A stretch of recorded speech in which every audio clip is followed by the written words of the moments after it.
Okay, so I'm about to perform my head to toe assessment. My name is Alyssa Adams. First, I'm going to explain confidentiality to the patient and let him know that he does have the right to refuse. So, of course, all of your information will be confidential, and if you do not want to participate in this, you do have the right to refuse. Are you okay with participating in this? I am. Okay, so we're going to get started with our head to toe assessment. First, I'm just going to inspect the skin on his face. I don't see any abnormalities, no discoloration. Everything looks symmetrical. Next, I'm going to look at his scalp. Looking at the top of his scalp. Again, no abnormalities. Everything looks symmetrical. Now I'm going to palpate. Can you let me know if you feel any pain? I do not. Okay, so no pain. Again, no abnormalities here. Next, I'm going to palpate his temporal arteries. And I do feel those temporal arteries. And next, I'm going to assess his TMJs. Can I just get you to open and close your mouth for me? Again, nothing abnormal here. Don't feel any clicks or anything. Okay, can I get you to clench your teeth for me? We're going to assess cranial nerve 5. Okay, do it against resistance. No abnormalities there. Next, we're going to look at cranial nerve 7. Can I get you to smile? Then frown. Can you close your eyes tightly? Lift your eyebrows. Can you show your teeth? And can you puff out your cheeks? And then next we're going to check for his sensory function. Can you just let me know when you feel this? I do. Okay. I do. Okay, again, no abnormalities there.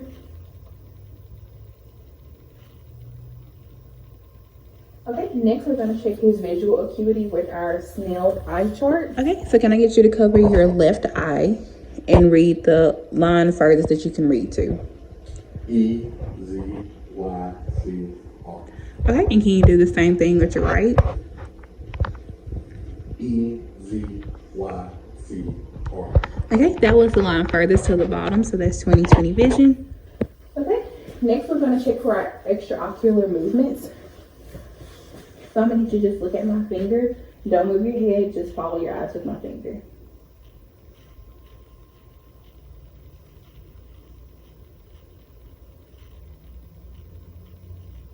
Okay, no abnormalities there. He follows those just fine. Next, I'm going to look for my pupil size, and if they're equal, or just look straight ahead for me. Okay, his pupils are about a 4. They are equal, round, and reactive to light. And then also, I'm going to just look at his eyebrows, look at his eyelashes. He has a good amount of hair for both. His sclera is white. Don't see any abnormal drainage there either.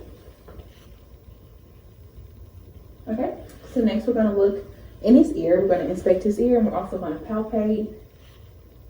Again, don't see any abnormal drainage here. Look in here, and we're going to palpate.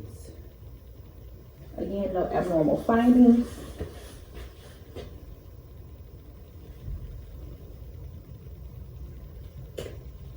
Okay, and now we're going to do the whisper test.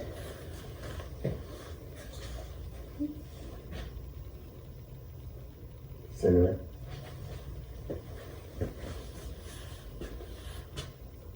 Cinnamon. Okay, and you passed the whisper test just fine. Next, we're going to look at our nose. So I'm just going to inspect and palpate the nose. Looking. Again, don't see any abnormal drainage. Okay, and can I just get you to occlude one side of your nostril and sniff with the other? Okay, can you do it on the other side as well? And next, I'm just going to palpate his sinuses. Feel here. Again, no abnormal findings there either. Okay, next I'm going to look inside the mouth. Let's go look inside the mouth. Don't see any abnormal drainage. All teeth are there. It's pink, moist, and intact. Okay, and next we're going to check for our gag reflex. Stick your tongue out and say ah. Okay. Take your time. Okay, and we did see a gag reflex there. And also when he stuck his tongue out, I thought his tongue was symmetrical. No white patches, no abnormal findings there on the tongue either. next we're gonna palpate his neck and looking for his lymph nodes. Okay, let's cover here.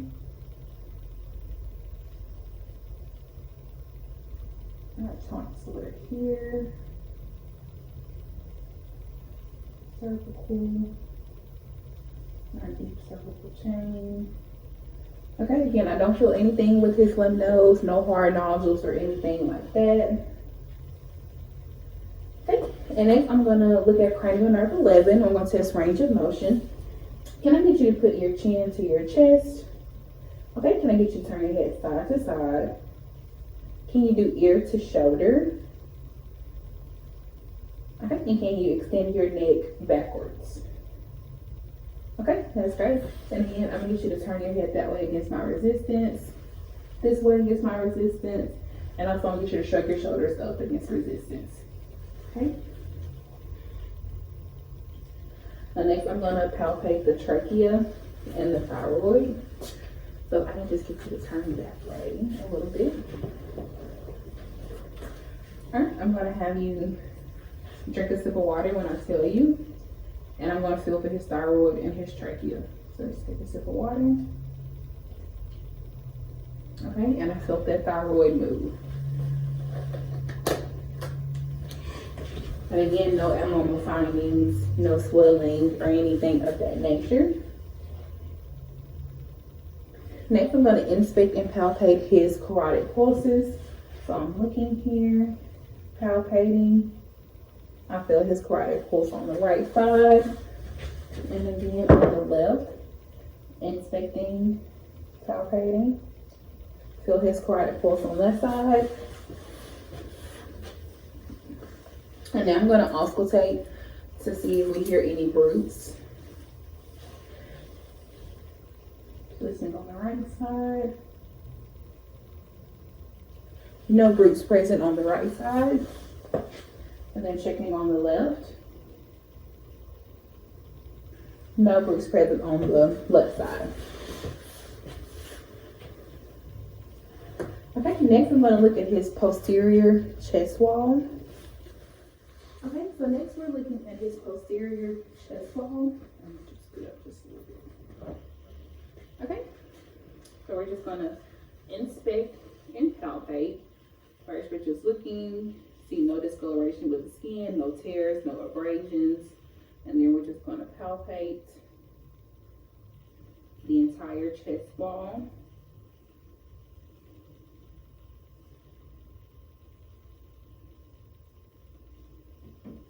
Okay, I'm gonna get you to turn slightly that way for me.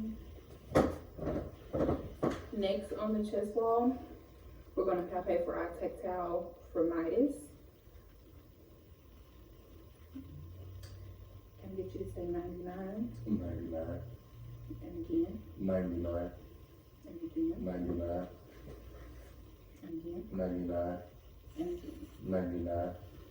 Okay, and then next I'm gonna percuss the entire lung field.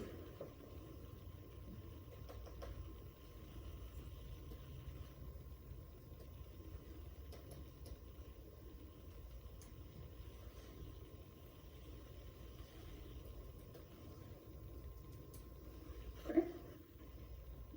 No abnormal findings there either. And then next I'm going to palpate for any, I'm going to percuss for any flank pain. Okay. Can you tell me if you feel any pain? Don't feel any pain. Okay.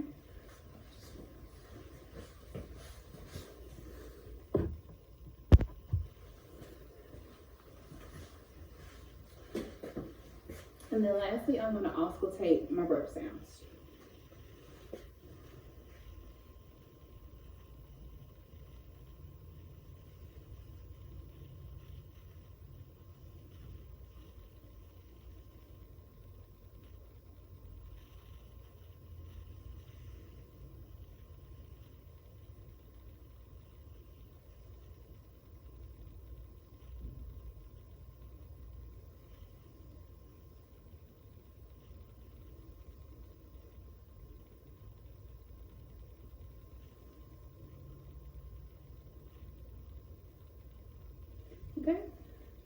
our lung sounds are clear and equal bilaterally. Okay, so next we're going to inspect and palpate our arms. Take your arm out. Again, looking for any discoloration. Don't see any discoloration. Don't feel any edema. Again, on this arm, on this side, no discoloration and no edema here. Next, we're going to palpate our radial, brachial, and ulnar pulses. So first, I'm going to do brachial. I feel those pulses there. Next, I'm going to look at radial.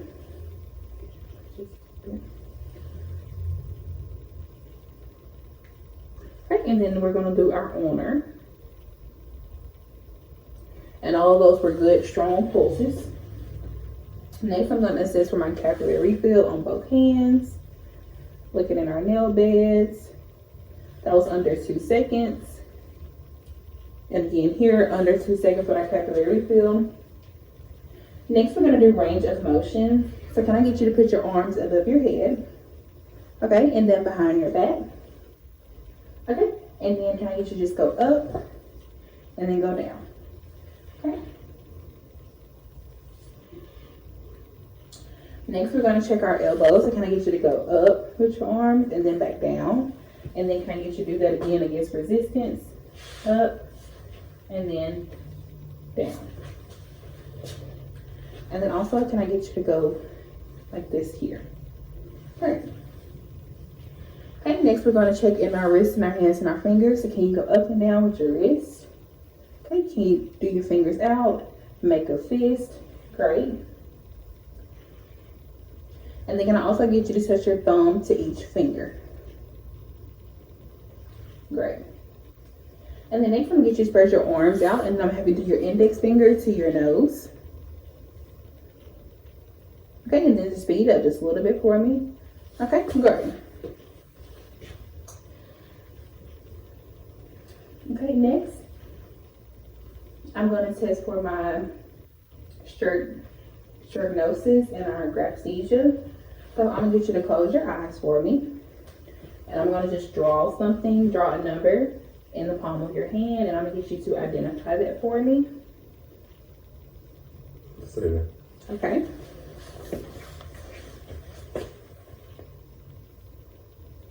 Three. Okay, great. And again, I'm going to have you close your eyes, and I'm going to place a commonly known object in both of your hands. A coin. Okay.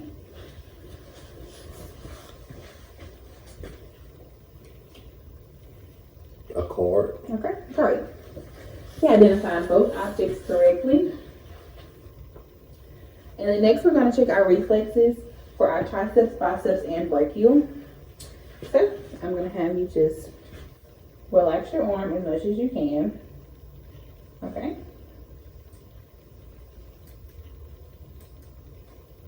Okay. So that was our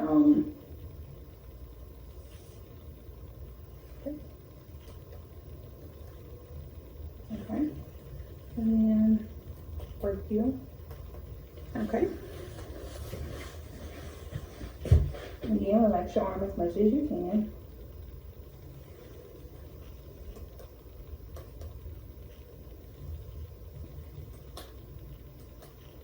Okay. And all of those reflexes were present.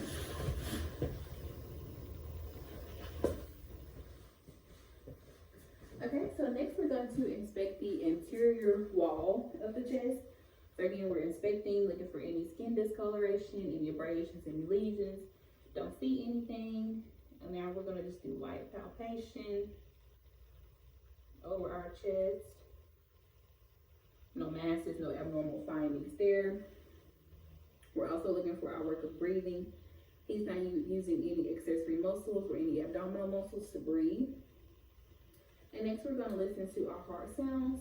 We're going to auscultate our aortic, pulmonic, mitral, and tricuspid areas using our diaphragm and the bell of our stethoscope.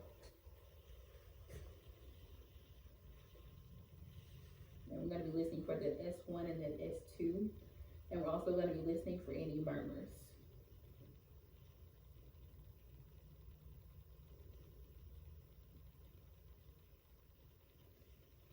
Again, not finding any abnormal sounds.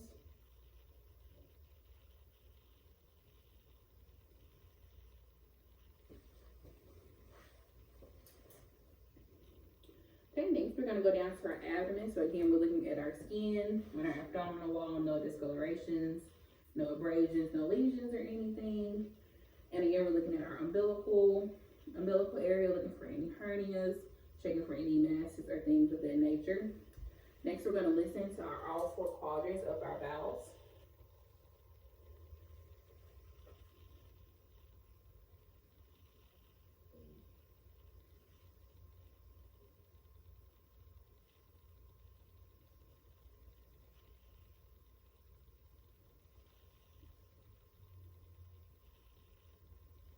All 4 quadrants were audible. And then next we're going to also check for our aortic and bilateral renal arteries.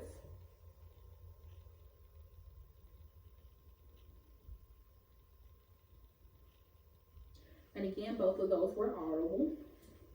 Next, we're going to percuss all 4 of our quadrants. Again, we're just listening for any abnormalities here. And then next, we're going to do light palpation of all 4 quadrants, and then we're going to do deep palpation. Now we're doing light palpation. Can you let me know if you feel any pain? I do not. Okay, and we're not feeling anything abnormal here. Okay, next we're going to do deep palpation. Let me know if you feel any pain. I do not. Any tenderness? No, there's no tenderness noted. Again, we're not feeling anything abnormal here. And next we're going to palpate for our liver. Again, can you let me know if you feel any pain? I do not. Any tenderness? Okay. And again, we're not feeling really anything there either. Okay, and next we're going to go down to our lower extremities. Okay, so next we're going to inspect our lower extremities. So again, we're just looking at our skin, looking for any cuts, lesions. Skin is perfect, no discoloration. And then we're just going to palpate.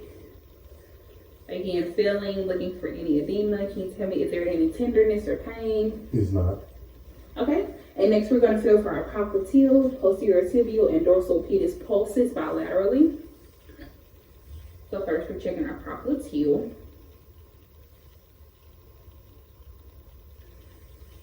Posterior tibial, and dorsal pedis.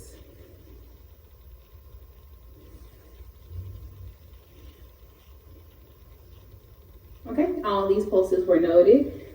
There were strong pulses. Again, we looked for any edema. There was no edema noted. Next, we're going to test for our range of motion. Can I get you to raise your left leg up in the air and then your right leg? Can I get you to bend your knees to chest one by one? Okay. And then can I get you to flex your knees inward and outward? Okay, great. Okay, now we're going to test for our range of motion in our feet and our ankles. So can I get you to flex your feet back and then down? And can I get you to do that again against resistance? Okay, and while we're laying down, we're going to check for our Babinski reflex. And again, with our Babinski reflex, we're looking for the toes, making sure that they don't fan out. Okay, might tip a little bit.